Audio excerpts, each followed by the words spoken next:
Hello everybody, I'm here at the Madani Bikes. These guys are the newly opened Ducati showroom in Kuala Lumpur. They opened up on the 29th of May. So this is the place which I usually come out to service my motorcycle, check out other motorcycles. If I like to do a test ride, this is where I come to do all of it. And unlike other branches, you don't really have to call in and book an appointment. They have enough stations over here, so if you want to do a quick service for your Ducati, just walk in. It's absolutely okay. They will entertain you.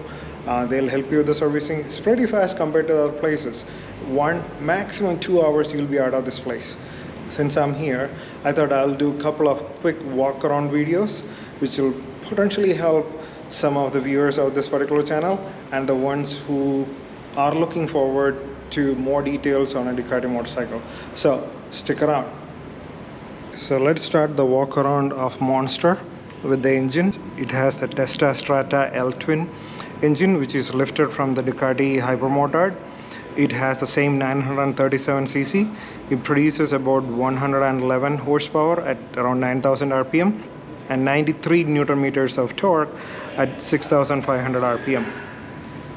So this engine is new to this motorcycle. Compared to the 821 engine, this engine has saved around 2.6 kilograms as per Ducati. Now the other key feature on this motorcycle is that it got aluminum alloy frame. Compared to 821, it has replaced the steel trellis frame with the aluminum alloy. That steel trellis frame is a signature of the Ducati, but that probably has not gone well with the Monster fans. But what Ducati is promising is that because of this aluminum alloy frame, lesser weight and as well as better handling of this motorcycle compared to the previous one. Over here, the radiator, nothing unusual about the radiator. If you're planning to buy the motorcycle, you should plan for adding a radiator guard. The indicators are well integrated into the body of the motorcycle. That's better rather than sticking it out all the way. So this is how the turn signal look like when it is lit up. When both the turn signals are on, the turn signals are integrated into the body, doesn't stick out. That's a cool look in my opinion. In the front, it has got LED lights. That's a departure compared to the previous model, and even the new Hypermotor does not really have an LED light, so that's relatively new, and I love the LED lights. So the forks on the Ducati Monster is a 430mm upside down USD forks. There is no adjustability on the forks. That's on the standard model. We'll cover the details of the SP model later. Now the travel for the front shocks about 130mm, and as far as the front wheel is concerned, 17-inch wheel. The new wheels have shaved out about 1.7 kilograms compared to the previous wheel of Monster. As far as the brakes are concerned, it's a twin disc 320mm radially mounted Brembo M4 monoblock 4-piston semi-floating caliper. Provides all the stopping which you ever need. It's got the indicator again integrated into the body, and that looks cool.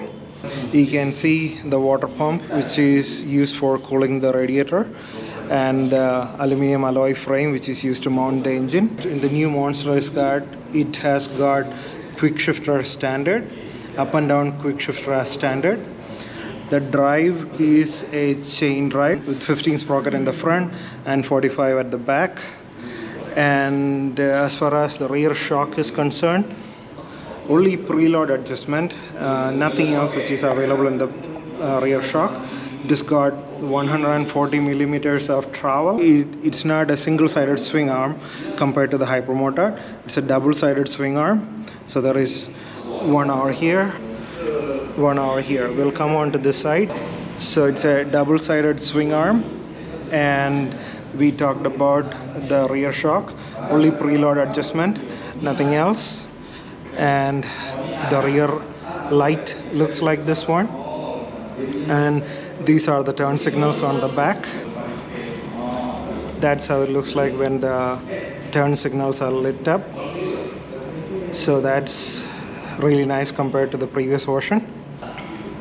Coming onto this side, this is the double-sided swing arm. It has got a 245mm single disc with a Brembo floating 2-piston caliper. Again, the wheel is 17 inches and it is wrapped around by Pirelli Diablo Rosso 3 tire, not 4, 3 for the standard Monster. It's a new look. But what I felt when I was doing the test ride of this motorcycle was that I used to feel a lot of heat coming from here. So if that's what the rider feels, I'm not really sure how it will feel the pillion rider.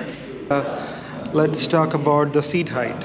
The standard seat height of this motorcycle is 820 millimeters. There is a lower seat option of 800 millimeters, and if you are still vertically challenged, there is a lower seat option of 770 millimeters with lower suspension. It's a friendly motorcycle for people who are vertically challenged. As far as the dash is concerned, this looks exactly similar to what is available on the Hypermotard. All the buttons are similar to what's exactly on the Hypermotard. Now you can see that it's on the sport mode, side stand enabled. It has got Ducati quick shifter up and down as standard, traction control, ABS as well as wheelie control, all integrated into Monster this time. The only difference compared to Hypermotard is that the Hypermotard front shocks are fully adjustable. In the standard model there is no adjustability in the Monster. So that's something different. I did test ride this motorcycle and I really like it, and I agree to what Ducati claims that it has lost its weight. So the dry weight is 166 kilograms and the wet weight is 188 kilograms. That's still 12 kilograms lighter compared to the Hypermotard. So it's very nimble bike if you're planning to buy it and ride around the city. The handlebars are not as wide as Hypermotard, but there is a certain advantage of less wider handlebars when you're riding in the city. If you like to hear how the Monster sounds like. So that's how the Monster sounds like. The normal exhaust is just okay. You can add an aftermarket exhaust Terminoni in order to make it sound even better. Let's talk about what are the differences between the standard Monster as well as the Monster SP. So in the Monster SP, the front fork is again 43 millimeter, all-in fully adjustable fork in the front. This one has got 130 millimeter travel, but the all-in fork in the front has got 140 millimeters travel, and it is fully adjustable. That's one of the difference on the SP. The rear shock on the SP is an all-ins, fully adjustable. This one has got a travel of about 140 millimeter, but on the SP, the shock has got a travel of about 150 millimeter. So the front forks and the shock is longer on the SP, because of which the height of the Monster SP will be taller. The seat height on this one is 820 millimeter, but the seat height on the Monster SP is going to be 840 millimeter. That's the other difference. Now this one, the standard Monster runs on Pirelli Diablo Rosso 3.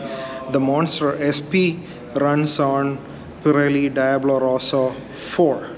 And the SP has got Brembo Stylema caliper. And in the SP, it will have a steering damper as standard. And on the SP, it will have the Terminoni exhaust as standard. This one does not have that. That sums up the Walkaround and the key differences between the Monster Standard as well as the Monster SP. Monster SP I haven't come across in any of the branches in Malaysia, but I think you can book if you're into that. This is the Ducati rod. Earlier one which we looked at was the Aviator Grey. There is an Iceberg White which is newly introduced, which is not here yet in Malaysia. Thank you for watching.